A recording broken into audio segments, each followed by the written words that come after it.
तो हम लोग आज क्या पढ़ने वाले हैं, कंस्ट्रक्शन ऑफ डीसी मशीन। ठीक है, बेसिक प्रिंसिपल हम लोगों ने देख लिया था। क्या क्या देखा था अभी तक? 2 क्लास हुआ है, मेरा तीसरा क्लास है ना। क्या क्या देखे थे हम लोग?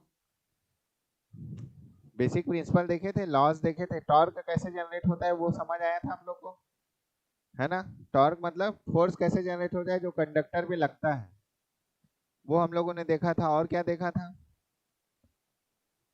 और क्या देखा था हम लोगों ने? हम लोग बेसिक टर्म्स देखे थे।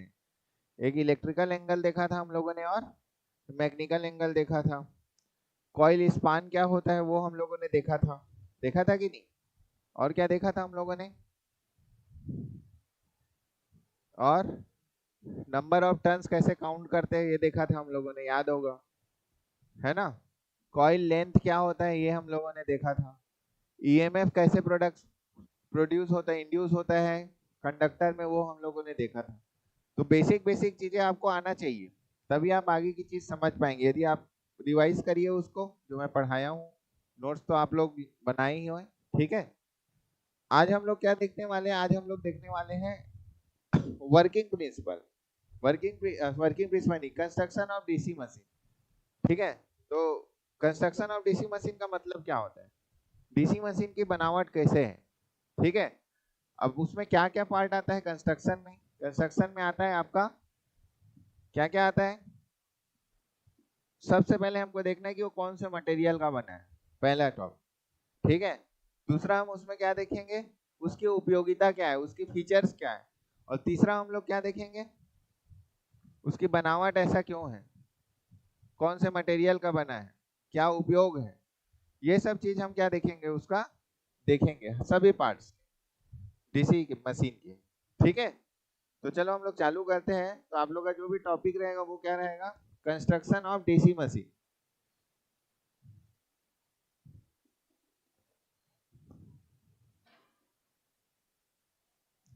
कंस्ट्रक्शन ऑफ डीसी मशीन, ठीक है। अब आप लोगों को मैंने बताया था ना, डीसी मशीन में डिफरेंट डिफरेंट पार्ट्स आपके होते हैं, ठीक है। लेकिन मैं एक चाहता हूँ कि आपको एक बार रिमाइंडर हो जाए फिर से कि वो डिफरेंट पार्ट क्या क्या होते हैं और कैसे दिखते हैं। उसके बाद फिर मैं उसके फीचर्स के बारे में आपको बताऊंगा। तो मैं एक एनिमेशन दिखा के आपको उस चीज को दिखाता हूँ, और आप देखेंगे और उस चीज को आप समझेंगे, ठीक है।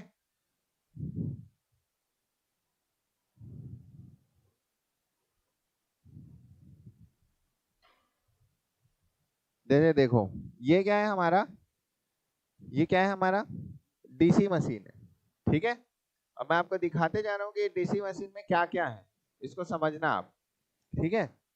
तो देखो, ये हमारा एक ओवरव्यू है डीसी मशीन का, ठीक है। इस तरीके से हमारा डीसी मशीन दिखता है। अब एक एक पार्ट को हम क्या करेंगे, यहाँ से हम डिफाइन करते जाएंगे। तो जैसे यहाँ देखो, यहाँ पर आपको क्या क्या दिख रहा है डीसी मशीन का? यहाँ पर आपको दिख रहा है ये वाला पार्ट। ये वाला पार्ट क्या है आपका, ये वाला पार्ट क्या है आप बताओ मेरे को। ये है आपका कम्यूटेटर, बताया था ना, कम्यूटेटर, ध्यान से समझो, ठीक है। ये हमारा क्या है, कम्यूटेटर। ये वाला पार्ट को आपको मैंने बताया था ना, क्या है ये, कार्बन ब्रश, याद आ रहा है कुछ? कार्बन ब्रश, कार्बन ब्रश के साथ ये क्या लगा हुआ है, स्प्रिंग, कुछ याद आ रहा है, स्प्रिंग। अब कार्बन ब्रश से ये कहाँ गया है, ये कंडक्टर लगा हुआ है जो लोड में जाएगा। लोड में जो जाने वाला पॉइंट आपका L1 L2 दो पॉइंट निकलता है ब्रश से, याद आ रहा है? तो ये वो वाला पॉइंट है, ठीक है। और हम आगे देखते हैं, यहाँ तक का चीज समझ आया आपको?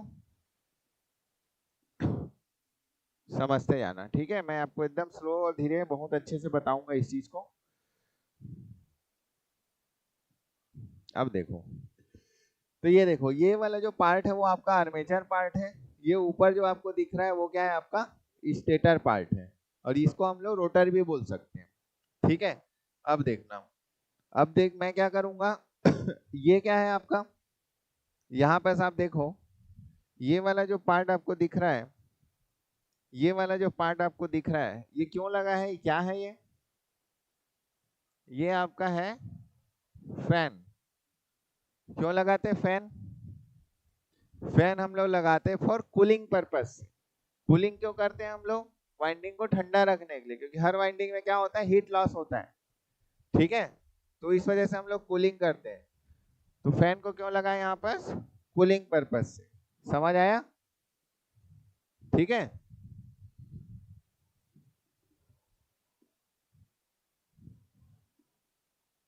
अब देखना, ठीक है, ये हो गया हमारा फैन।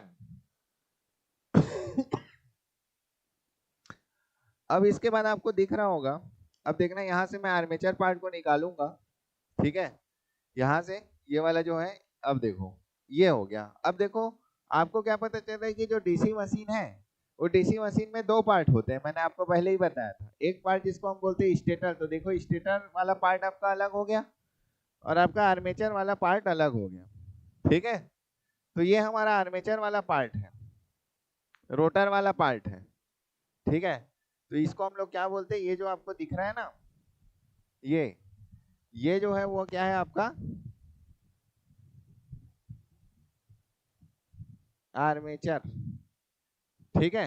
अब यहाँ पर मैं फिर से एक बार सब चीजों को लिख देता हूँ, फिर आपको कुछ ज्यादा कुछ जानने की जरूरत नहीं होगा। ये क्या है आपका कार्बन ब्रश, ठीक है, समझ आया? अब देखो कार्बन ब्रश से वायर निकलता है आपका लोड के लिए, तो दो दो वायर निकलता है, मैं बताया था लोड के लिए L1 और L2। पूरा चीज समझ आ रहा है? ये जो वाला पार्ट है ये क्या है आपका कम्यूटेटर,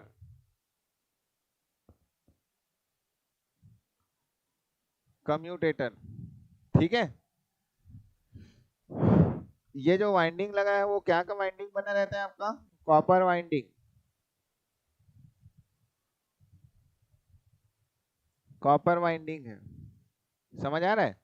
और ये जो लगा है वो क्या है आपका कूलिंग फैन,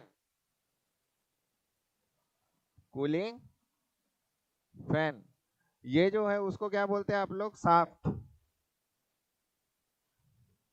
शाफ्ट। यहाँ जो ये वाला पार्ट आपको दिख रहा है ना, ये वाला, ये है क्या है बेरिंग,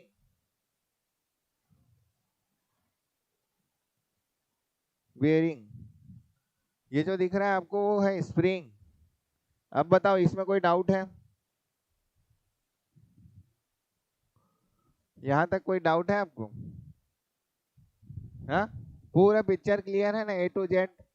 कभी कुछ खराब होगा तो समझ आएगा ना कि क्या खराब हो रहा है, स्प्रिंग खराब हो रहा है, कोई बोल दिया स्प्रिंग रिप्लेस करना है अपने को, कम्यूटेटर में शॉर्ट सर्किट हो गया, ऐसा कुछ बोले तो आपको समझ तो आएगा ना कि मतलब ये सब चीजें होती है आपकी घर की, प्रैक्टिकल आपको आना चाहिए। यहाँ पर क्या है आपका, ये वाला पार्ट आपका स्टेटर है, इसको हम लोग यहाँ पर योग बोलते हैं, क्लियर? यहाँ पर मैंने आपको बताया था कि ये जो वाइंडिंग है उस वाइंडिंग को हम क्या बोलते हैं, फील्ड वाइंडिंग,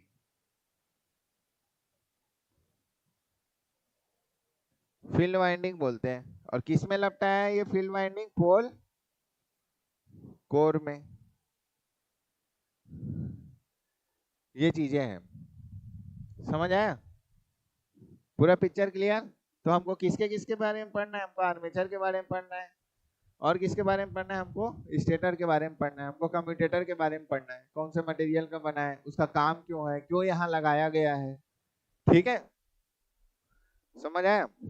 चलो, आर्मेचर में हमेशा याद रखना एक बात, हमेशा याद रखना, चाहे किसी का भी आर्मेचर हो, कोई भी इलेक्ट्रिकल मशीन का आर्मेचर हो, चाहे वो डीसी मशीन हो चाहे एसी मशीन, ठीक है, जो भी हम लोग यदि आर्मेचर उसको डिफाइन कर रहे हैं तो उसमें हमेशा कौन सा करंट फ्लो होगा, एसी,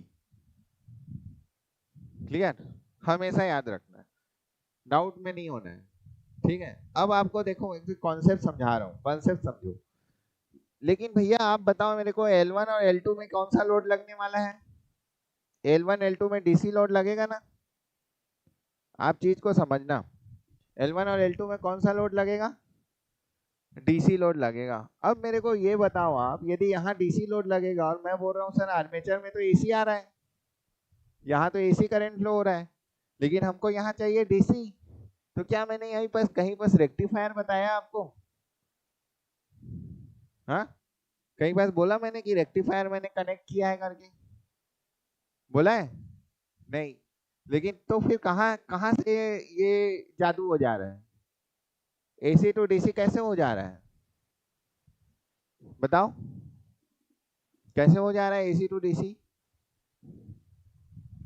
मतलब यही है आपका आंसर। आप देखो इन दोनों के बीच में क्या लगा हुआ है, इन दोनों के बीच में क्या लगा हुआ है? ये आर्मेचर है और ये लोड है, दोनों के बीच में क्या लगा हुआ है?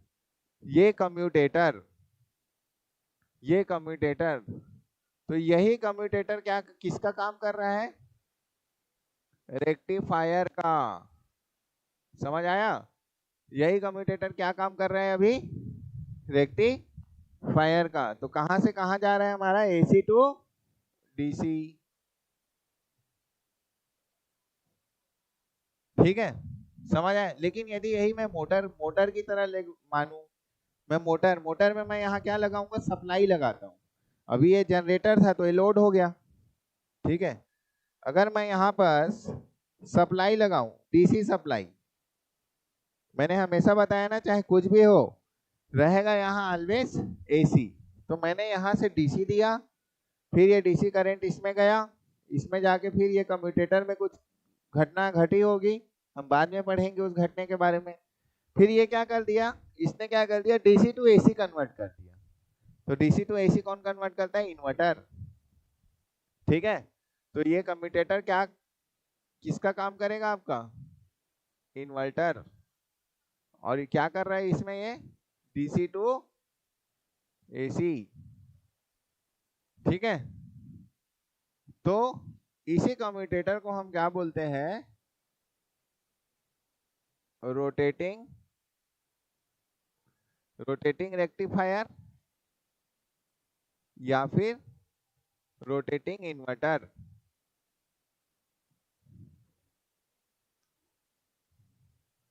रोटेटिंग रेक्टिफायर या फिर रोटेटिंग इन्वर्टर। समझ आया? क्यों रोटेटिंग बोल रहे हैं? क्योंकि कम्यूटेटर क्या होते रहता है आपका? रोटेट होते रहता है। चीजें क्लियर है एकदम? ठीक है, चलो आगे बढ़ूं मैं। अब बेसिक चीज तो आपको समझ आ गया होगा, है ना? बेसिक चीज आपको क्लियर हो गया होगा। अब आता हूं मैं इसके पार्ट्स पे। ठीक है, तो पहला आप लोग लिखो, कंस्ट्रक्शन के बाद आप लोग लिखो स्टेटर, और स्टेटर के अंदर में आप लिखोगे योक एंड पोल शू। स्टेटर के अंदर में आप क्या लिखोगे? योक एंड पोल शू। मैं बताऊंगा, मैं लिखवाऊंगा भी आपको। लिखो जल्दी, फिर मैं बताता हूं। लिख लिए? चलो,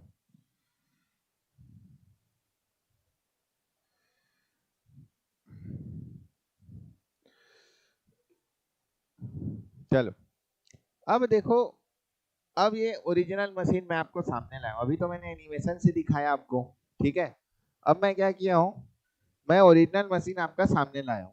उस ओरिजिनल मशीन में ये देखो भैया, यहाँ क्या है? ये वाला पार्ट आपका क्या है? इसको हम लोग क्या बोलेंगे? योक। इससे पूरा चीज को समझना, ठीक है। और फील्ड वाइंडिंग कहाँ लपटाया है? फील्ड वाइंडिंग कहाँ लपटाया है? यहाँ, ये दिख रहा है, ये वहां। तो ये क्या है आपका? पोल कोर। पोल कोर, क्लियर?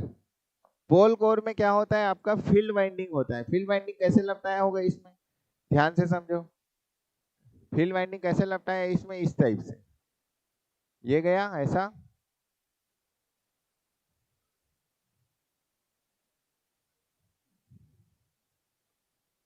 ठीक है। उसके बाद क्या है इसमें? इसको क्या किया गया? फिर ऊपर से कवर किया गया और इंसुलेशन प्रोवाइड किया गया। क्यों इंसुलेशन प्रोवाइड? पहले पहले इंसुलेशन और प्रोवाइड किया, उसके बाद ऊपर में भी इसके इंसुलेशन प्रोवाइड किया गया है, ठीक है। इंसुलेटर। क्यों इंसुलेटर प्रोवाइड करते हैं? क्योंकि ये बॉडी से टच मत हो। देखो ये अर्थ से टच है ना आपका, तो वाइंडिंग क्या हो जाएगा, शॉर्ट सर्किट हो जाएगा ना। ठीक है, इसलिए अंदर भी इंसुलेशन है और आपका बाहर भी इसको प्रोटेक्शन के लिए इंसुलेशन प्रोवाइड किया गया है। समझ आया? तो इसको हम लोग क्या बोलते हैं, पोल कोर। पहले देख लो, उसके बाद इसके बारे में मैं लिखवाऊंगा। अब आप देखो, ये वाला पार्ट आपको दिख रहा है, ये वाला पार्ट, या यहाँ देखो, ये वाला पार्ट दिख रहा है, इसको हम लोग क्या बोलेंगे, पोल शू। जूते की तले की टाइप का है ना, पोल शू। ठीक है, पोल शू का आकार देखो कैसा है, ऐसा। क्यों, मैं बताऊंगा। ठीक है, तो ये क्या हो गया आपका, पोल शू। अब देखो क्या होता है, समझो थोड़ा सा, कि जैसे फील्ड वाइंडिंग में करंट गया, इस फील्ड वाइंडिंग में जैसे करंट गया, ठीक है, सभी फील्ड वाइंडिंग में क्या होगा, आपका करंट जाएगा। तो मैं एक फील्ड वाइंडिंग में करंट करंट दिखाता हूँ आपको। और जैसे फील्ड वाइंडिंग में करंट गया तो क्या होगा भाई, बताओ तो, बताया था ना आपको। जैसे इस फील्ड वाइंडिंग में देखो ये करंट जा रहा है, ठीक है, जैसे इस फील्ड वाइंडिंग में करंट गया तो क्या होगा आपका, फ्लक्स, फ्लक्स प्रोड्यूस होगा। अब ऐसा दिखता नहीं है, लेकिन यहाँ आपको दिख रहा है, कितना अच्छा बात है ना, ये फ्लक्स दिख रहा है आपको, फ्लक्स प्रोड्यूस होगा। समझ आया? इस तरीके से क्या दिखेगा आपको, फ्लक्स। तो पूरे इसमें क्या रहेगा आपका, फ्लक्स। एक्चुअल में ऐसा नहीं होता है, लेकिन आप समझो इस चीज को, फ्लक्स। तो पूरे एयर गैप में आपको क्या, कौन सा लाइन दिख रहा है, पूरे एयर गैप में आपको जो लाइन दिख रहा है ना, येलो वाला, उसको हम लोग क्या बोलेंगे, फ्लक्स लाइन। मजा आ रहा है, इमेजिनेशन हो रहा है कि नहीं? तो ये लाइन क्या है भैया, फ्लक्स लाइन। अब मेरा क्वेश्चन आप सुनना, अब ये फ्लक्स लाइन आया तो फ्लक्स लाइन को तो वापस भी तो जाना है, वापस जाएगा कि नहीं, फ्लक्स लाइन जाएगा ना, पूरा पाथ तो फॉलो करेगा ना, ये करेगा ना, गुड। तो मान लेता हूँ ये फ्लक्स क्या है, जाएगा और वापस आएगा। तो आप मेरे को बताओ, ये फ्लक्स यदि यहाँ पर फाई है, टोटल फ्लक्स ना, एक एक उसका नहीं होला, फ्लक्स पर पोल आपका क्या है, फाई है। तो आधा जो फ्लक्स है कैसे जाएगा वो मैं समझाऊंगा। अभी सिर्फ ये समझो कि आधा जो फ्लक्स है, आधा जो फ्लक्स लाइन है ना, वो फ्लक्स लाइन ऐसे ऐसे होके जाएगा, आधा फ्लक्स लाइन, ठीक है, 5/2। फिर वो बटेगा, फिर इधर से भी आधा फ्लक्स आपका क्या होगा, 5/2।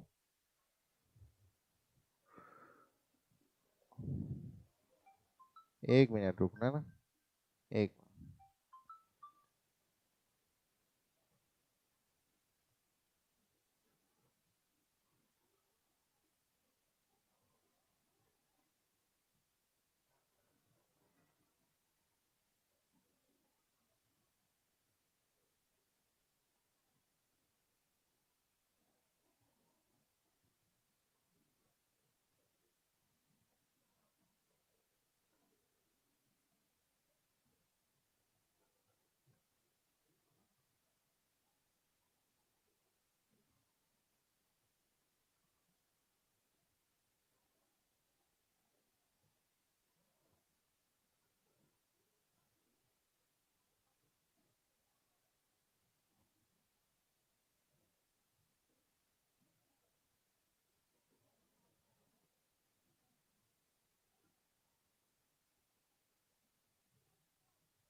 ठीक है, समझो।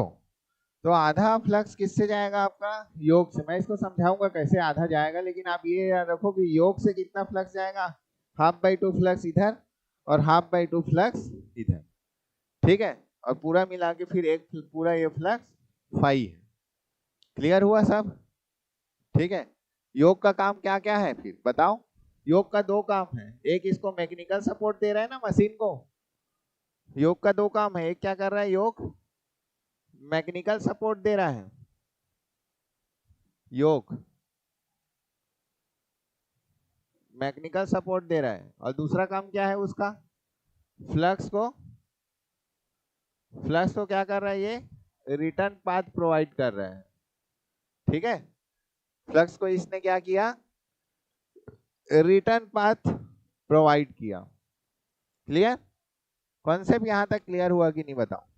तो योक क्या काम करता है, पहला काम मैकेनिकल स्ट्रेंथ प्रोवाइड करते हैं, दूसरा काम वो फ्लक्स को रिटर्न पाथ प्रोवाइड करता है। ठीक है, समझ आया। तो आधा योक में कितना फ्लक्स जाता है, 5/2, और आधा योक में कितना फ्लक्स जाता है, 5/2। समझ आया, गुड। अब देखो, तो मैं योग के बारे में यहाँ जो मैं आपको पढ़ाया उसको मैं आपको बता देता हूँ। योग, अब योग जो है, तो इसको एक ऐसा समझो कि योग जो है, तो योग का क्या क्या काम होगा,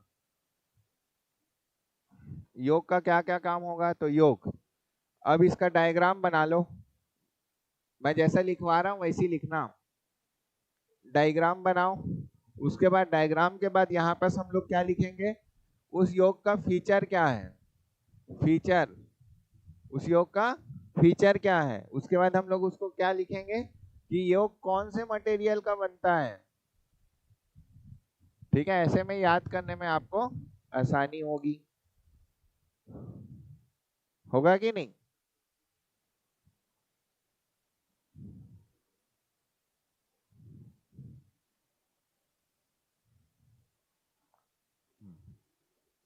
तो ये देखो योग का डायग्राम, गोल बना लो, और फिर एक गोल बना लो।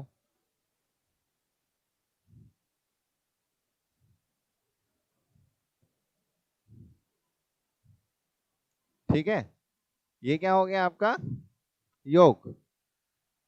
अब ये योग क्या करता है आपका, मैकेनिकल सपोर्ट प्रोवाइड करता है भाई। क्या करता है ये आपका, मैकेनिकल सपोर्ट प्रोवाइड करता है। तो अप्रोक्सीमेट कुछ इस टाइप से, ये ये हो गया आपका योग। ठीक है, योग समझ आया। अब ये योग का फीचर क्या क्या है, अभी मैंने आपको बताया ना, क्या फीचर है भाई इस योग का।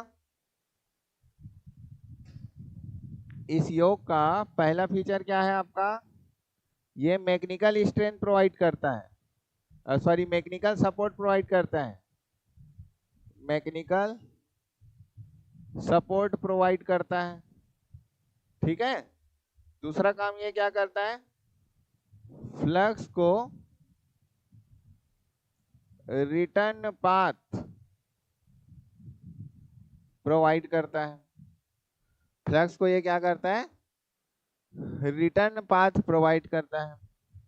अब दूसरा मेरा एक आपसे क्वेश्चन है, क्योंकि ये डीसी मशीन है, तो इसमें जो ये फ्लक्स जो 5/2 आपका ऐसा जा रहा है, ये 5/2 फ्लक्स, और इधर से मान लो आपका 5/2 फ्लक्स। ठीक है, तो ये फ्लक्स टाइम वेरिंग है कि कांस्टेंट फ्लक्स है, कांस्टेंट फ्लक्स है ना। ठीक है, कांस्टेंट फ्लक्स है, मतलब इसमें कोई एसी कंपोनेंट नहीं है। ये फ्लक्स एसी कंपोनेंट है क्या इस फ्लक्स में, इसमें नहीं है। तो एसी कंपोनेंट यदि रहता है ना, तो क्या होता है, लॉसेस होता है कुछ। आप लोग पढ़े नहीं हो अभी, लेकिन आप आगे पढ़ोगे तो दो लॉस पढ़ोगे आप, एक ईडी करंट लॉस और एक हिस्ट्रेसिस लॉस। हिस्ट्रेसिस लॉस को छोड़ो, लेकिन एसी करंट यदि एसी फ्लक्स रहता है, तो यहाँ पर यदि सॉलिड बॉडी रहता है तो एक लॉस होता है, इसको कौन सा लॉस बोलते हैं, ईडी करंट लॉस। मैं बाद में ट्रांसफार्मर जब पढ़ाऊंगा आपको तो आपको मैं बताऊंगा, लेकिन अभी बस जान लो कि यदि एसी फ्लो होता सॉलिड कोर में तो ईडी करंट लॉस होता है। लेकिन यहाँ पर एसी है क्या, एसी है नहीं है, तो ईडी करंट लॉस होगा नहीं। तो कांस्टेंट फ्लक्स है, इसलिए नो ईडी करंट लॉस।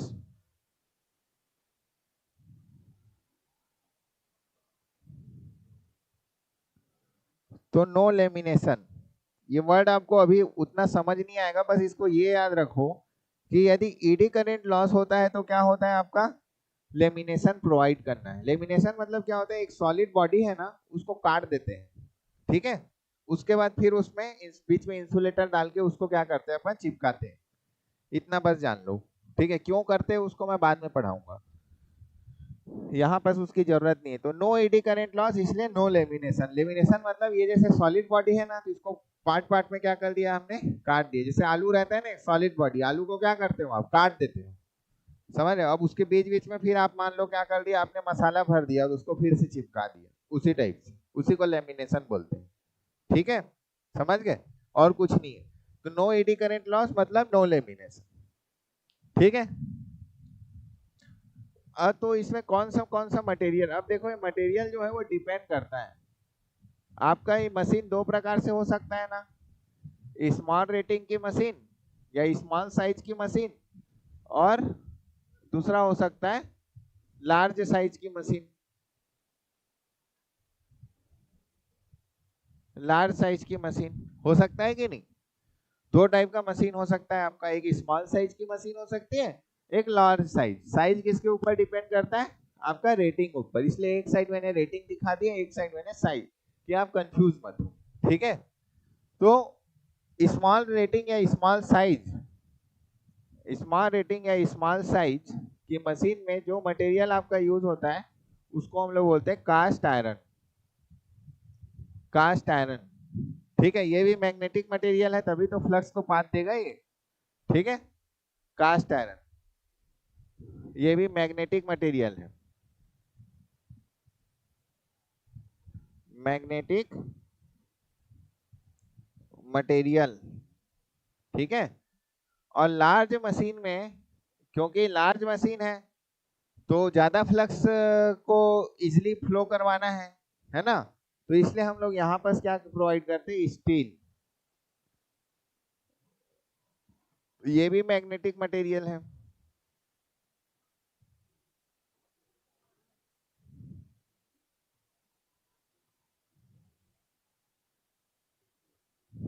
ये भी आपका मैग्नेटिक मटेरियल। क्यों स्टील प्रोवाइड करते हैं, क्योंकि स्टील का जो रिलक्टेंस होता है ना, अरे सॉरी, स्टील का जो परमेबिलिटी होता है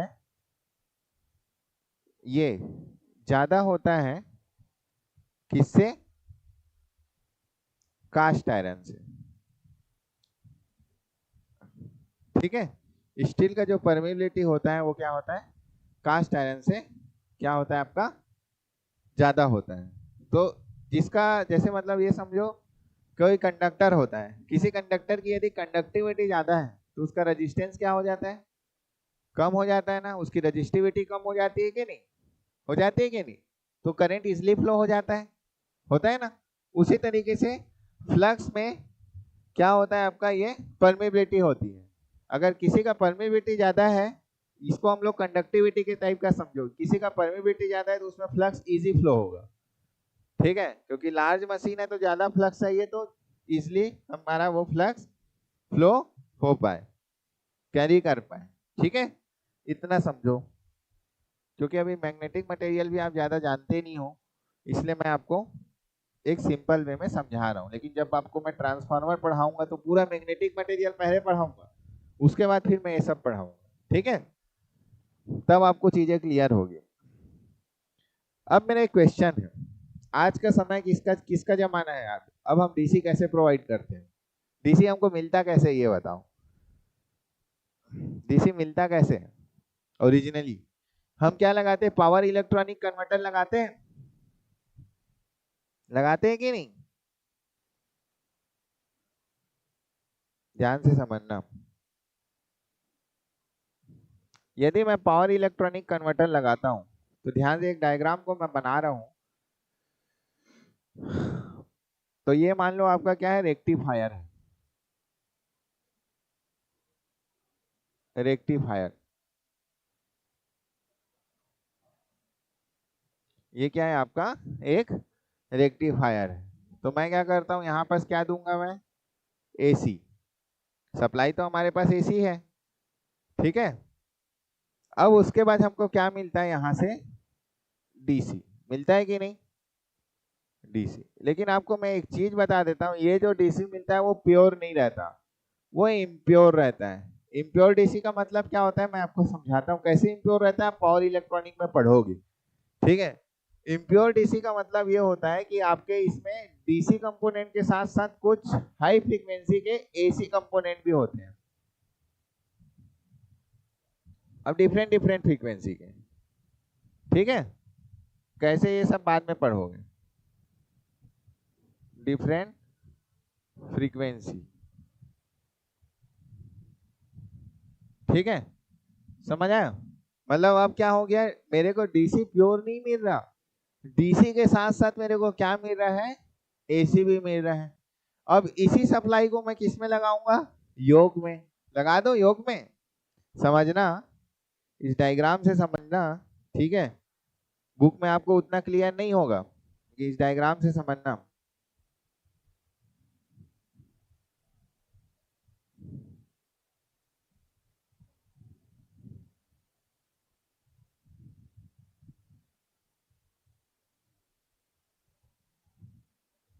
योग में क्या लगा है आपका, पोल,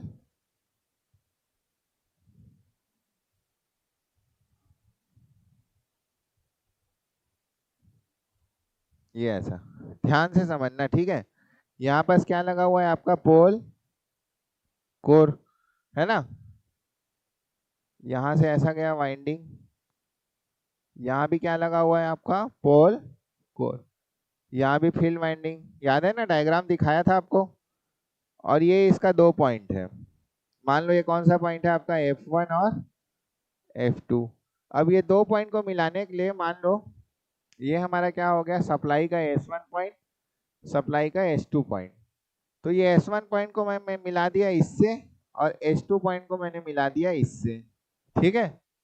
तो यहाँ पर सब आप बताओ कौन सा वोल्टेज मिला मेरे को,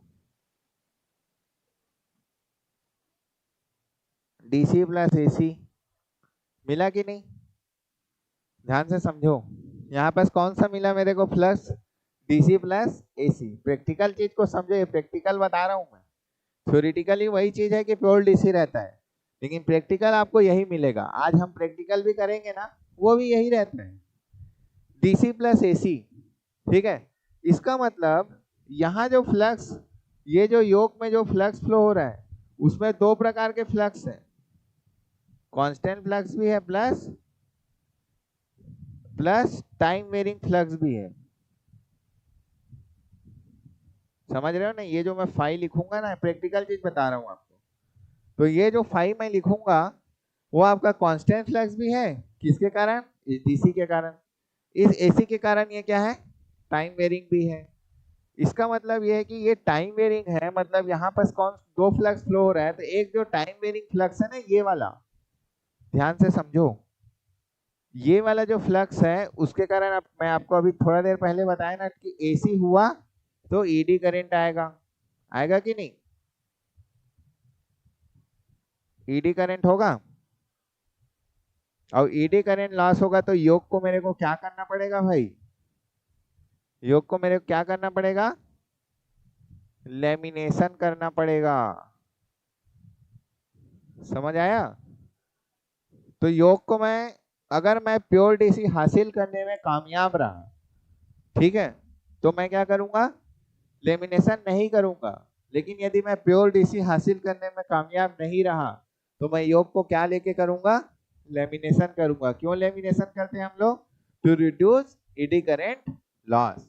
अगर मैं ईडी करंट लॉस को रिड्यूस नहीं करूंगा, तो आप मशीन को छूना ऐसे, अब ये मशीन है, इसको ऐसे टच करोगे तो क्या हो जाएगा, उसको फीवर आ जाता है, समझ आ रहा है, गर्म हो जाता है मशीन, फीवर आता है।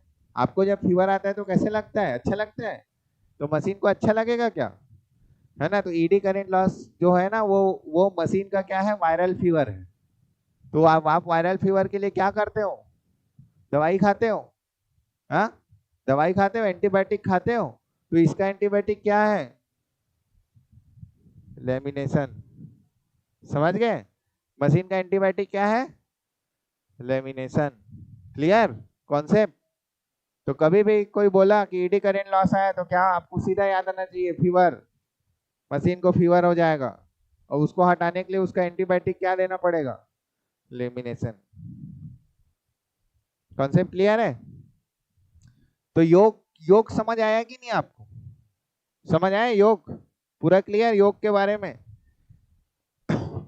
अब जाके फिर आप लोग ये सबको लिख लिए, लिखा करो मेरे साथ साथ, ठीक है? कहानी नहीं सुना रहा हूं, सब काम करना चाहिए, आंख, हाथ, मुंह भी और दिमाग। लिखो, जल्दी लिखो भाई।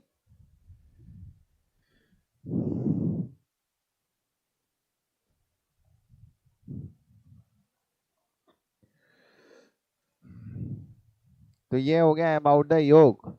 इधर को लिखे हो, इसको लिखे हो, लिख लिए इसको? गुड, यही मेन है, इसको भी लिख लो, ये थोड़ा प्रैक्टिकल चीज है ना, ये आपको पता रहना चाहिए, इसलिए मैंने आपको सोचा कि चलो मैं बता देता हूँ। अब समझ आया है क्यों हमको सीआरओ में सही वेवफॉर्म नहीं दिखता है? यही कारण है, फिल्टर नहीं लगाए। डीसी फिल्टर जब तक नहीं लगाए, फिल्टर नहीं लगाएंगे यहाँ पर, तब तक हमको फ्लक्चुएशन पूरा दिखेगा। कारण वही है और कुछ नहीं।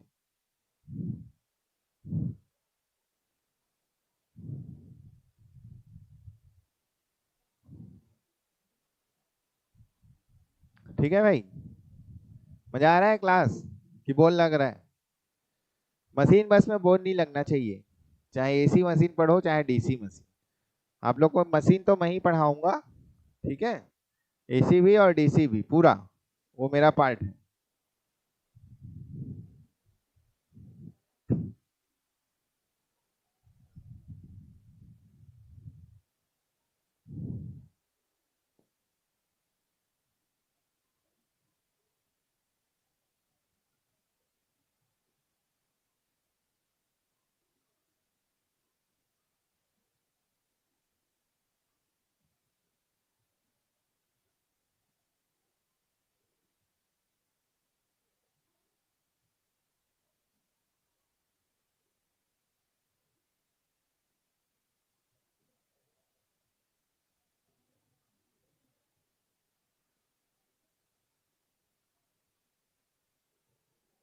हाँ, रिकॉर्डिंग मिल जाएगा आपको क्लास का, उसमें देख लेना, ठीक है? अरे वो क्लास में लिखेंगे, फिर वो लिखते नहीं है भाई, कहाँ टाइम इनके पास।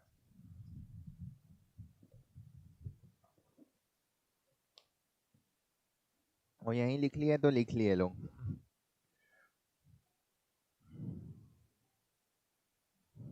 चलो ठीक है, मैं आगे बढ़ूं, हो सके तो मैं इसका पीडीएफ प्रोवाइड कर दूंगा आपको, ठीक है? बट हर क्लास का नहीं, कभी कभी जब मेरा मन करेगा तो, नहीं तो मैं नहीं करूंगा, है ना? नोट्स बनाऊंगा, नोट्स बनाना जरूरी है। अब दूसरा चीज अपन क्या देखते हैं, दूसरा चीज हम लोगों ने अभी योग पढ़ा, लेकिन योग में और एक चीज है। क्या है? योग में एक चीज और है आपका, पोल कोर और पोल सू। पोल कोर और पोल सू, ठीक है? थोड़ा प्रैक्टिकल लेके चलता हूं मैं। पोल कोर क्या होता है, जैसे ये मान लो आपका ये है, ये मान लो आपका योग है, ठीक है? तो इस योग में आपका इस तरीके से आपको मैं 2D वे में दिखाता हूँ। तो ये जो रहता है वो क्या रहता है आपका, पोल कोर। और यदि मैं इसको थोड़ा 3D बनाऊं, थोड़ा सा ट्राई करूं, तो कुछ ऐसा,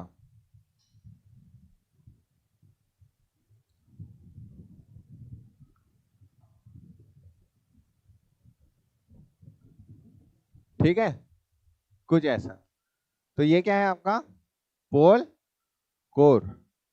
ये जो पोल कोर होता है ना, अब इसमें पोल सू लगा रहता है यहाँ पर, ऐसा ऐसा।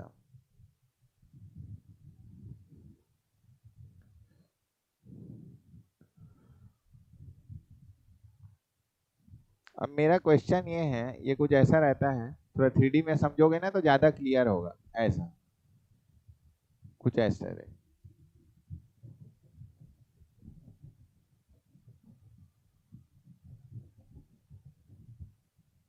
कुछ इस टाइप का रहेगा आपका। ठीक है, तो ये वाला जो पार्ट है ना, अब यहाँ पर यदि उसको थोड़ा 2D में दिखाऊं तो कुछ ऐसा दिखेगा, कुछ ऐसा। तो इसको मैं क्या बोलता हूँ, पोल सू। ठीक है,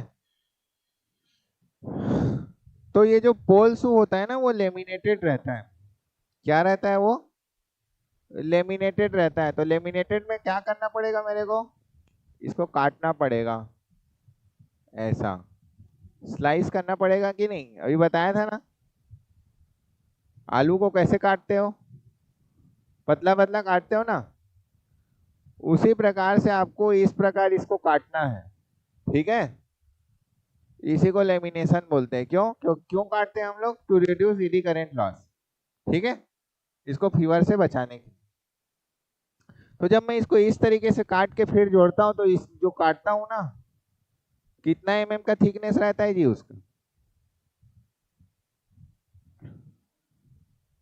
1.5 mm के थिकनेस के साथ चलता हूं।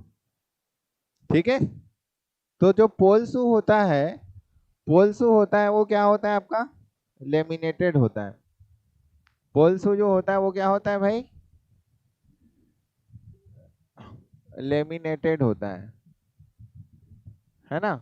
ये लेमिनेटेड नहीं होता, कई कई मशीन में होता है, कई कई मशीन में नहीं होता, इसलिए इसके बारे में मैं नहीं लिखा रहा, लेकिन ये हर मशीन में लेमिनेटेड होता है। ठीक है, जो पोल शू रहता है वो हर मशीन में लेमिनेटेड रहता है। अब दूसरा चीज, मैं आपसे क्वेश्चन करता हूं, क्यों मैं इस पोल शू को, ध्यान से समझना, मैं आपसे क्वेश्चन करता हूं कि ये जो पोल शू है, यदि मैं इसको ऐसा बना दूं तो क्या दिक्कत, मैं इसको ऐसा ही क्यों बनाया, ये आकार का, ऐसा भी तो बना सकता था, बना सकता था कि नहीं, सोचने वाली बात है ना। हम्म? कि नहीं है, है। अगर मैं आपको एज ए मैन्युफैक्चरर बनाऊं तो आप ऐसा बनाओगे कि ऐसा बनाओगे, ऐसा। लेकिन वही पूछूं क्यों, उसके बाद यही आपका इंटरव्यू क्वेश्चन रहता है।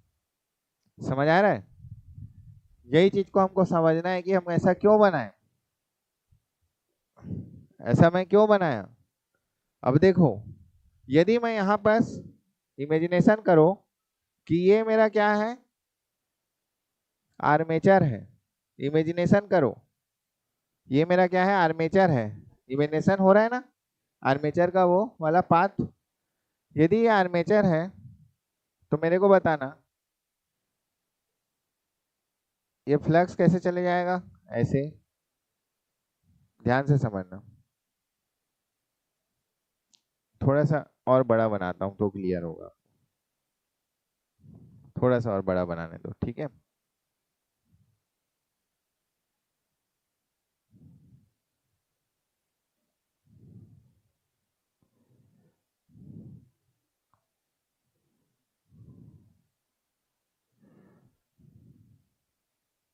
ये ऐसा, ठीक है, ये मैंने बनाया। अब देखो, ये फ्लक्स, यहाँ साइड वाले को देखना, ये वाले लाइन को देखो, मैं जो बनाते जा रहा हूँ, ये वैसे ही रहेगा। ये साइड वाले को देखना, ठीक है। और फिर मैं यहाँ पर भी बना देता हूँ सेम डायग्राम, ऐसा बना देता हूँ,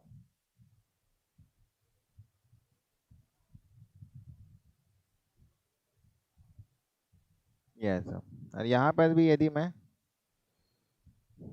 बनाऊं, क्या है ये, आर्मेचर,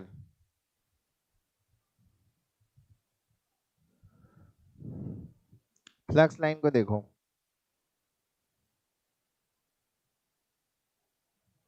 साइड साइड को देखना, समझना थोड़ा, ठीक है, थोड़ा सा समझो बस थोड़ा। यहाँ पर बताओ ये डिस्टेंस ज्यादा है कि नहीं, ज्यादा है ना यहाँ पास, मतलब क्या है, एयर गैप ज्यादा है ना, मोर एयर गैप है कि नहीं, मोर एयर गैप है। और यहाँ पास लेस एयर गैप, कम एयर गैप लग रहा है ना, लेस एयर गैप। यदि एयर गैप मेरा ज्यादा रहेगा तो उससे नुकसान क्या है आपको मैं बताता हूँ। फ्लक्स जो है वो प्रोपोर्शनल टू होता है करंट अपॉन रिलक्टेंस। रेजिस्टेंस होता है ना, वैसी रिलक्टेंस। तो जितना ज्यादा एयर गैप होता है ना उतना ही ज्यादा आपका रिलक्टेंस बढ़ता है। तो यदि इसका रिलक्टेंस को मैं S1 मानूं तो ये S1 जो है ना वो ज्यादा होगा यहाँ पर, ठीक है। और यदि इसका रिलक्टेंस को मैं S2 मानूं तो इसका जो रिलक्टेंस है ना वो कम होगा, ठीक है। अब ध्यान से समझना, फ्लक्स मेरा क्या है, कांस्टेंट फ्लक्स है, याद है आपको मैंने बताया था। कांस्टेंट फ्लक्स होगा यहाँ, क्योंकि यहाँ से कांस्टेंट करंट जा रहा है। तो ये जो फ्लक्स है वो क्या होगा आपका, कांस्टेंट। अब फ्लक्स कांस्टेंट है लेकिन एयर गैप मेरा बढ़ रहा है, ये एयर गैप बढ़ रहा है, तो इसको कांस्टेंट रखने के लिए यहाँ भी को भी तो बढ़ाना पड़ेगा ना। कहने का मतलब देखो, यदि 1/1 कांस्टेंट है, ठीक है, तो यदि इसको मैं 5 गुना बढ़ाया, हाँ, तो 5 गुना करंट भी तो बढ़ेगा, बढ़ेगा कि नहीं। कौन सा करंट, ये वाला करंट। तो ये करंट की वैल्यू बढ़ जाएगी, और जितना ज्यादा करंट फ्लो होगा उतना ही ज्यादा हीट होता है, हीट हीट लॉस होता है, ठीक है। समझ आ रहा है कि नहीं। तो करंट का रिक्वायरमेंट क्या होते जाएगा आपका, बढ़ते जाएगा। बेवजह बेवजह बढ़ रहा है ना, हमको काम वही करना है, इसको घुमाना ही है या इससे हमको जनरेट ही करना है, लेकिन बेवजह हमारा करंट क्या हो रहा है, बढ़ रहा है। लेकिन वहां यहाँ क्या हुआ भाई, यहाँ तो फ्लक्स कांस्टेंट है और हमारा जो करंट है, और ये तो करंट क्या हो रहा है भाई, यहाँ करंट क्या यहाँ क्या हो रहा है आपका, S2 कम है ना, तो करंट का रिक्वायरमेंट कितना लगेगा सेम फ्लक्स के लिए, कम लगेगा। तो आप बताओ, आपको आपको ये बनाना चाहिए कि ये बनाना चाहिए, आप बताओ। एक मिनट ना, बताओ क्या बनाना चाहिए आपको। ठीक है, ठीक है, ठीक है, चलो बताओ क्या बनाना चाहिए। ये आप प्रिफर करोगे कि ये डिजाइन प्रिफर करोगे, ये डिजाइन प्रिफर करोगे ना, क्योंकि यहाँ करंट का रिक्वायरमेंट क्या है आपका, कम है। यहाँ करंट का रिक्वायरमेंट क्या है आपका, ज्यादा है। तो ये हमारे लिए रिलायबल नहीं है, ये डिजाइन हमारे लिए रिलायबल है, इसलिए हम इस डिजाइन की ओर जाएंगे भैया, ठीक है। एकदम क्लियर कॉन्सेप्ट, सीधा एक वर्ड में ऐसा बनाने से रिलक्टेंस एयर गैप रिलक्ट है ना, फ्लक्स को लो रिलक्टेंस पाथ फॉलो करना पड़ेगा, जिससे करंट क्या होगा आपका, कम लगेगा। अगर ये इस टाइप का डिजाइन बनाऊं तो एयर गैप रिलक्टेंस क्या होगा, ज्यादा होगा, और करंट का रिक्वायरमेंट क्या होगा, सप्लाई से मेरे को फील्ड के लिए ज्यादा लेना पड़ेगा।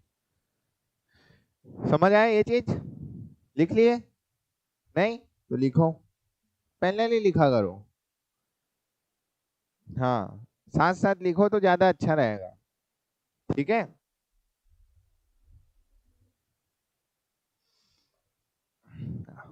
आज आप लोगों का तीसरा क्लास है तो उतना अभी आप लोगों को फ्लो नहीं बना है, लेकिन आप समझ जाओगे, फिर आ जाएगा, चीजें क्लियर हो जाएगी।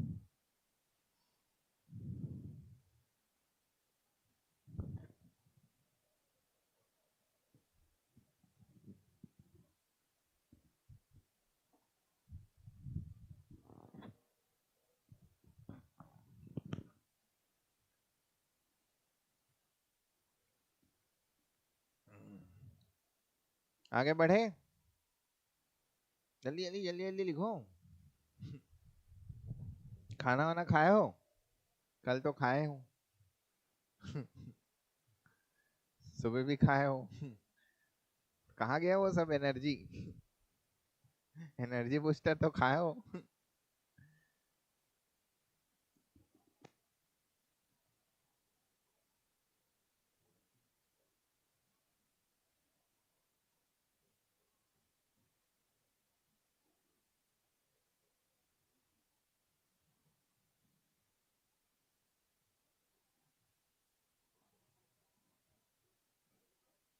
तो हम लोगों ने पोल कोर के बारे में देखा, हम लोगों ने पोल शू के बारे में देखा। अब हम लोग थोड़ा आर्मेचर के बारे में देख लेते हैं, ठीक है। तो ये बड़ा सुंदर सा आर्मेचर आपको दिख रहा है, बड़ा सा दिख रहा है कि नहीं? ये हमारा आर्मेचर है। इसके बारे में भी हम थोड़ा बहुत डिस्कशन करेंगे, है ना। आर्मेचर में क्या क्या है देखो, आर्मेचर में मेनली क्या है, आपका वाइंडिंग लगा हुआ है। ये आर्मेचर वाला पार्ट है। देखो मैं आपको कुछ चीज समझाना चाह रहा हूँ। दांत देखे हो? दांत, अपना दांत जैसे ब्रश करते हो तब तो देखते होगे मेरा दांत पीला है कि क्या है, देखते होगे नहीं? देखते हो ना। ये दांत टाइप दिख रहा है क्या? इसको ऐसे देखो, आपका दांत टाइप दिख रहा है? दिख रहा है? ये आपका दांत है। वो दांत के बीच का जो गैप है, जिसका गैप ज्यादा रहता है वो थोड़ा परेशान रहते हैं, है ना। जिसका गैप छोटा है तो उसको खुशी होता है। तो आप बताओ, ये गैप को ज्यादा रखना चाहिए कि कम रखना चाहिए?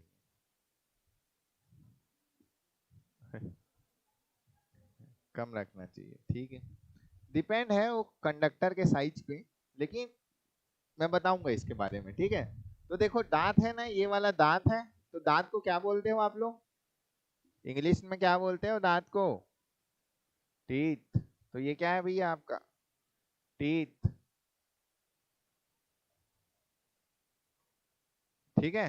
क्या है आपका ये? टीथ। टीथ का स्पेलिंग बताओ तो।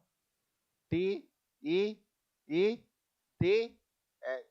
दिख नहीं रहा होगा इसलिए मैं बोल पूछ रहा हूँ, ठीक है। टीथ। तो ये क्या है आपका? टीथ है। हम्म। अब ये जो बीच में जो बैठा हुआ है बीच में आपका जो दिख रहा है, इसको हम लोग क्या बोलते हैं? स्लॉट। समझ आया? Slot, SLOT। स्लॉट नहीं दिख रहा होगा तो लिख लो SLOT, स्लॉट। अब ये जो स्लॉट है, मैं कलर चेंज कर लेता हूँ थोड़ा लाइट। ये जो स्लॉट है, इस स्लॉट में क्या दिख रहा है? कुछ अंदर कचरा टाइप जमा है, हाँ? कुछ जमा है। आपके दांत में भाजी वाजी खाते हो तो जम जाता है कि नहीं? बस वैसे ही समझो। लेकिन ये वो कचरा आपके लिए नुकसानदायक है। ये इसी कारण से ही काम करता है। यही है आपका आर्मेचर कंडक्टर। ये जो बीच में है ना, यही क्या है आपका? कंडक्टर। ये जो वायर दिख रहा है ना, ये जो वायर निकला हुआ दिख रहा है आपको, ये सब वायर ये कहाँ गया हुआ है? ये ऐसा जाके यही है। समझ आया? तो स्लॉट में क्या रहता है आपका? जैसे ये स्लॉट है, स्लॉट में क्या रहता है आपका? आर्मेचर। जैसे ये है, मान लो ये कंडक्टर है, ये ऐसा। तो ये दोनों पार्ट क्या हो गया? टीथ। और ये क्या हो गया आपका? Armature conductor. किसमें है आर्मेचर? अगर इस कंडक्टर को निकाल दो तो आपको क्या दिखेगा बीच में? स्लॉट। तो ये बीच का जो गैप है उसको हम स्लॉट बोलते हैं। उसी स्लॉट में हम क्या रखते हैं? कंडक्टर। समझ आया? यही है आपका आर्मेचर वाला पार्ट। और ये वाला पार्ट आपका कम्यूटेटर है ना। इसको मैं बताऊंगा आपको, ठीक है। तो ये आर्मेचर है। आर्मेचर कंडक्टर कौन से मटेरियल का बना रहता है? कॉपर। आर्मेचर कौन सा मटेरियल का बना रहता है आपका? कॉपर, ठीक है। चलो, तो अब अपने कॉपी में बनाने के लिए एक डायग्राम बना लो, तो उससे आपको समझ आएगा।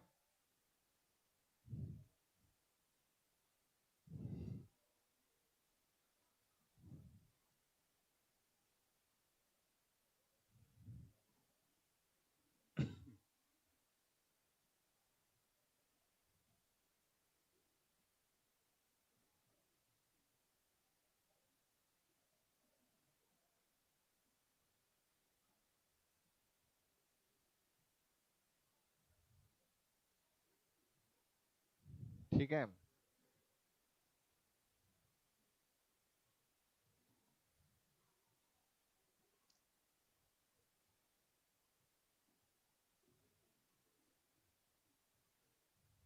ये है ना। तो ये जो पार्ट दिख रहा है आपको, ये आर्मेचर है।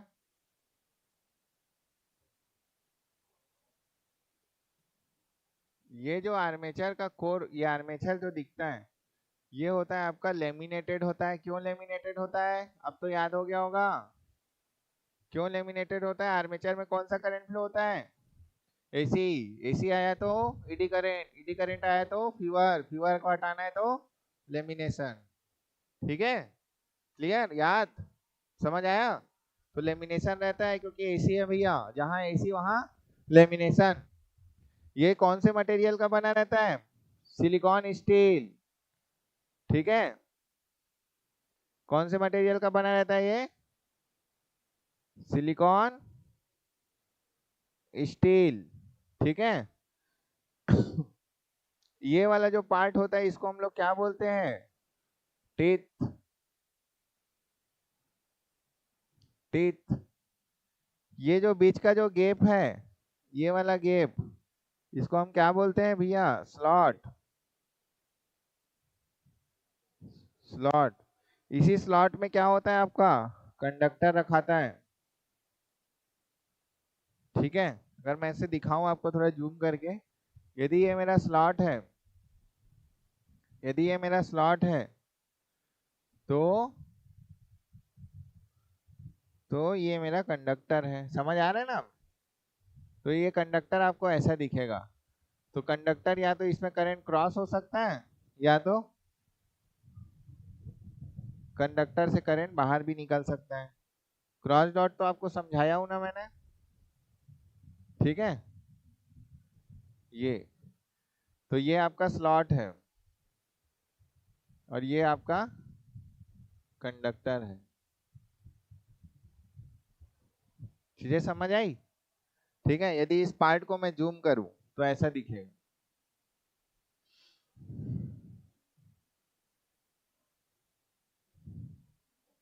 कैसे लग रहा है? क्लास मजा आ रहा है कि बोर लग रहा है? नींद आ रहा है? नींद थोड़ी आ रहा है, नहीं आ रहा है ना? गुड। देखो अभी हम थोड़ा स्लो इसलिए हैं क्योंकि हम बेसिक पे हैं। ठीक है, जैसे जैसे हम आगे बढ़ते जाएंगे, बस आपसे एक रिक्वेस्ट है, आप रिवाइज करे बिना क्लास मत आना, कुछ समझ नहीं आएगा नहीं तो। ठीक है, बिना रिवाइज के क्लास नहीं आना है। और मजा भी आ रहा होगा आपको, समझिए, यही आर्मेचर है और कुछ नहीं है इसमें। और भी डिटेल है कि ये जो स्लॉट है वो वी शेप कटा रहता है, उतना जानने की जरूरत नहीं है ना। ये जो होता है वो इस तरीके से जमा रहता है, वी शेप। कभी यदि जेई वेई में क्वेश्चन आ गया कि इस स्लॉट का जो अरेंजमेंट होता है वो कैसा अरेंजमेंट होता है, ऐसा वी शेप अरेंजमेंट। अब आप मेरे से क्वेश्चन कोई पूछेगा कि वी शेप अरेंजमेंट क्यों होता है सर, ये भी दिमाग में आना चाहिए, है ना? वी शेप अरेंजमेंट अगर आप ऐसा रखोगे, देखो ध्यान से, अगर थोड़ा सा इमेजिनेशन करो तो मैं वैसा समझा पाऊँ आपको, क्योंकि इसका फिजिक्स का भी डिटेल है। जैसे आप ऐसा ऐसा अरेंजमेंट रखो और आप एक ऐसा अरेंजमेंट रखो। ठीक है, आप ध्यान से समझना, एक ऐसा गाड़ी है, ऐसा गाड़ी, अब उस गाड़ी को आप क्या कर दो? गोल घुमा दो, गोल घुमाओ, और उस गाड़ी में क्या रखा हुआ है? आपका कंडक्टर, और आपका अरेंजमेंट ऐसा है, गोल घुमाओ। तो और दूसरा कंडक्टर कैसा रखा हुआ है आपका? ऐसा रखा हुआ है, ऐसा, और इसको गोल घुमाओ। कंडक्टर किस में फेंकाएगा? पहले वाली कंडीशन में कि दूसरे वाले में? एक अरे ऐसा है आपका ये चौकोन शेप, ठीक है, स्लॉट, और इसमें ऐसा रखा हुआ है, और इसको पूरा घुमाओ। और दूसरा क्या है आपका? ऐसा रखा हुआ है और इसको घुमाओ। तो जब ऐसे रखा होगा तो ये रोटेट होगा, सपोर्ट करेगा एक दूसरे को, और कंडक्टर को बाहर नहीं जाने देगा। तो कंडक्टर आउट फेंकाएगा नहीं आपका आर्मेचर से। ठीक है, ये वाला, ये वाला कंडक्टर है ना। और यदि इसको इस टाइप के शेप में यदि आप रख दिए तो उससे बाहर जाने की प्रोबेबिलिटी बढ़ जाएगी, इसलिए हम लोग उसको वी शेप में रखते हैं। ठीक है, एकदम ज्यादा ही डीप है थोड़ा, ठीक है, बता दिया मैं। आपको लिखना है तो लिख लो, नहीं लिखना है मत लिखो, आपकी मर्जी। नेक्स्ट आते हैं हम लोग कम्यूटेटर पे। नेक्स्ट आते हैं हम लोग कम्यूटेटर। ये है हमारा कम्यूटेटर, और इधर देखो कम्यूटेटर से टच क्या है आपका? Carbon brush. क्या टच है आपका? Carbon brush. और ये कम्यूटेटर देखो ये पार्ट पार्ट में है, दिख रहा है? दिख रहा है कि नहीं? और ये कौन दिख रहा है ना? लाइन लाइन लाइन लाइन दिख रहा है आपको? ये देखो ध्यान से, और दिख रहा है? कम्यूटेटर को ध्यान से देखो। तो ये जो कम्यूटेटर है वो दिख रहा है आपको लाइन लाइन इसमें? हाँ, दिख रहा है ना? तो आप ध्यान से समझो कि यहाँ से एक एक वाइंडिंग जो है, एक एक वाइंडिंग का वायर जो निकला रहता है ना, वो इसी में टच रहता है। ठीक है, उठा लो, कॉपी उठा लो। तो जो वायर होता है वो इसी में टच होता है, समझ आया कि नहीं? तो इसमें जो टच होता है फिर क्या होगा, आपका करंट इसी में कम्यूटेटर में ही फ्लो होगा ना। और यही कम्यूटेटर क्या करता है आपका, अगर मेरा जनरेटर है, अगर मेरा ये जनरेटर है, तो ये जनरेटर में क्या करेगा, ये एसी टू डीसी कन्वर्ट करेगा। तो ये किसकी तरह काम करेगा, रेक्टिफायर की तरह काम करेगा। ठीक है, रेक्टिफायर की तरह काम करेगा। लेकिन यदि यही क्या हो, मेरा मोटर हो, तो मोटर में कैसे आता है, मोटर में बाहर से सप्लाई आएगा ना। मोटर में सप्लाई कहाँ कहाँ से आएगा, डीसी, डीसी सप्लाई दोगे ना, तो डीसी सप्लाई बाहर यहाँ से आएगा सप्लाई, ये कार्बन ब्रश से यहाँ से आएगा सप्लाई। ठीक है, ये सप्लाई को फिर क्या करेगा, ये कन्वर्ट करेगा किसमें, एसी में। कैसे करेगा वो मैं आपको कल बताऊंगा, डीसी टू एसी। तो मोटर में इसने क्या किया, डीसी टू एसी कन्वर्ट किया।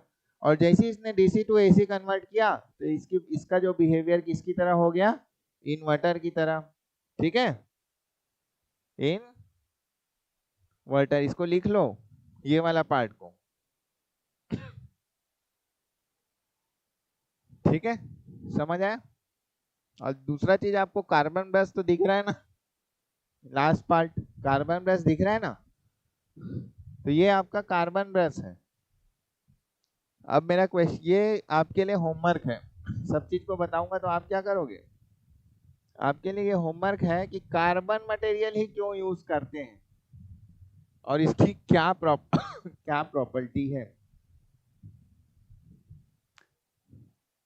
ठीक है, ये आपका होमवर्क है कि यहाँ पर मैं कॉपर क्यों नहीं लगाया, या यहाँ पास कुछ और मटेरियल क्यों नहीं लगाया, मैं कार्बन ही क्यों लगाया हूं।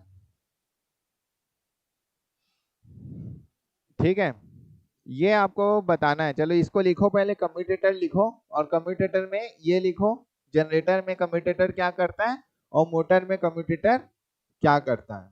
उसके बाद हम फिर एक बड़ा चीज पढ़ेंगे और फिर हमारा क्लास खत्म।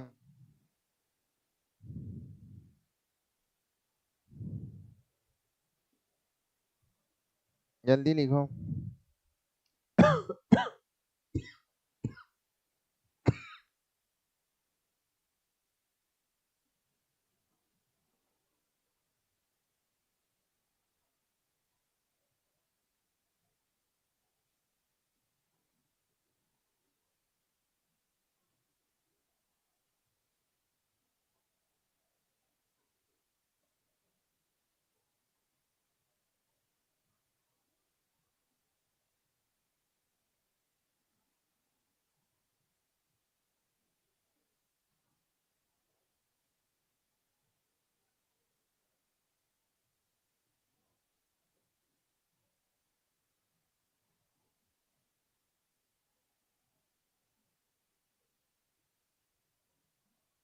आगे बढ़े। अब ये कार्बन बेस तो देख लिया ना तुम लोग, अब इसको बताने की जरूरत नहीं है। ठीक है, कम्यूटेटर के साथ टच रहता है। ठीक है, करंट को क्या करता है, वो एक्सट्रैक्ट कर रहा है, वहां से ले रहा है। ठीक है, लोड में दे रहा है, या लोड से करे या सप्लाई से करंट लेके कम्यूटेटर को दे रहा है और आर्मेचर को जा रहा है। अब नेक्स्ट पार्ट आता है आपका एयर गैप। ये भी कोई पढ़ने वाला टॉपिक है बोलोगे आप, एयर गैप लिखो, एयर गैप।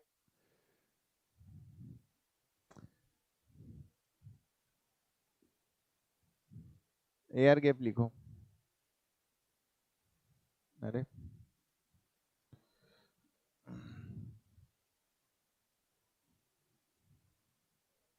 एयर गैप,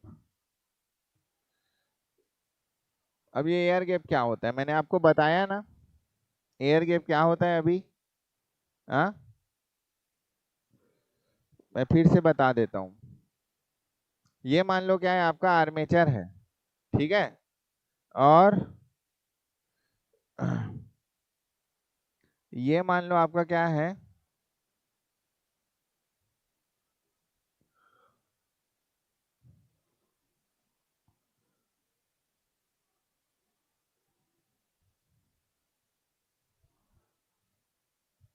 ये आपका क्या है, पोल सू, है ना, पोल सू। तो ये जो डिस्टेंस दिख रहा है ना आपको, ये जो डिस्टेंस दिख रहा है ना, ये दोनों आर्मेचर और इसके बीच का, इसको हम लोग क्या बोलते हैं, इसको हम लोग क्या बोलते हैं, air gap, air gap.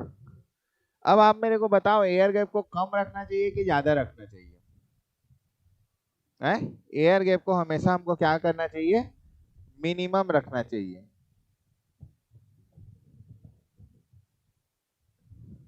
Air gap हमेशा क्या रहना चाहिए, मिनिमम। मिनिमम का मतलब ये नहीं कि आप उसको सॉल्ट कर दिए, जोड़ना नहीं है, मशीन कभी जुड़ा नहीं रहता स्टेटर के साथ, ये क्योंकि इसको रोटेट करना है ना, तो एयर में वो रोटेट होता है, ठीक है।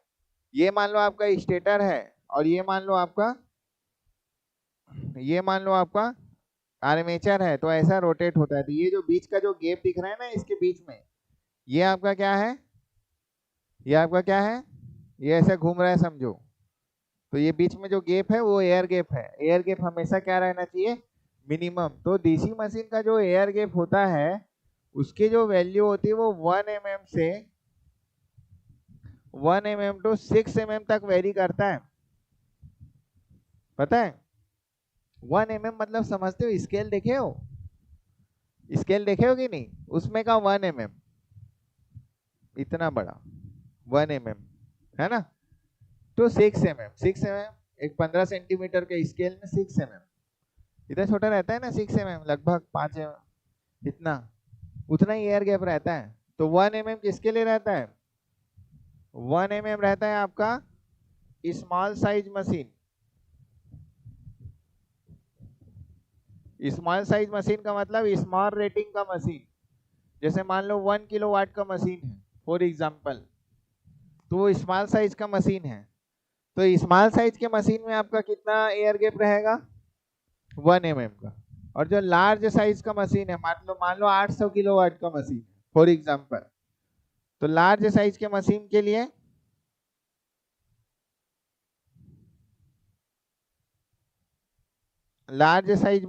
कितना होगा आपका, 6 mm मैक्सिमम। जैसे मान लो एग्जांपल के लिए 800 किलोवाट, बहुत बड़ा बड़ा मशीन। तो एकदम बड़ा बड़ा जो मशीन रहता है ना, बड़ा बड़ा मशीन, समझ रहे हो, उसमें कितना का गैप रहता है, एयर गैप 6 mm। मतलब यदि ये मेरा स्टेटर पार्ट है और यदि ये मेरा रोटर पार्ट है, तो 6 mm, समझ रहे हो कितना होगा, ये देख, इतना एयर गैप रहता है। अब उतना मेंटेन करना है, समझ रहे हो। अगर जहां एयर गैप थोड़ा सा भी बढ़ा, इतना भी एयर गैप, तो खत्म मशीन, समझ रहे हो। एयर गैप एकदम मिनिमम रहता है। तो लार्ज मशीन में 800 किलोवाट मतलब बड़ा मशीन, तो बड़े मशीन में भी आपका जो है 6 mm, और मीडियम साइज में इसके बीच का लगभग 1.5 कुछ तक मीडियम साइज में रहता है, लगभग अप्रोक्सीमेट 1.5 टू ऐसी कुछ समथिंग तक मीडियम साइज में रहता है, मीडियम साइज मशीन, समझ आया। तो एयर गैप क्यों मिनिमम रखना चाहिए, अगर मैं एयर गैप मिनिमम रखूंगा, तो अभी मैंने बताया ना कि रिलक्टेंस, रिलक्टेंस क्या होगा आपका, मिनिमम होगा। मिनिमम रिलक्टेंस होगा, तो मिनिमम रिलक्टेंस के कारण जो फील्ड करंट होगा आपका, फील्ड करंट, ये जो फील्ड करंट होगा वो भी क्या होगा आपका, मिनिमम लगेगा, मिनिमम रहेगा for constant flux, constant flux के लिए। क्यों, क्योंकि फाई इज प्रोपोर्शनल टू क्या होता है, करंट अपॉन रिलक्टेंस। ठीक है भैया, समझ आया? क्लियर? तो ये था about the construction of DC machine. तो आज का क्लास हमारा कंस्ट्रक्शन ऑफ डीसी मशीन का बहुत ही मैंने अच्छे से आपको पढ़ाया है। अब एक बार और रिवाइज करना, वीडियो से भी हो सके तो आप रिवाइज करो। ठीक है, कुछ भी डाउट होता है तो आप लोग मेरे से पूछ सकते हैं। ओके, तो आज का क्लास बंद करें। ठीक है, थैंक यू।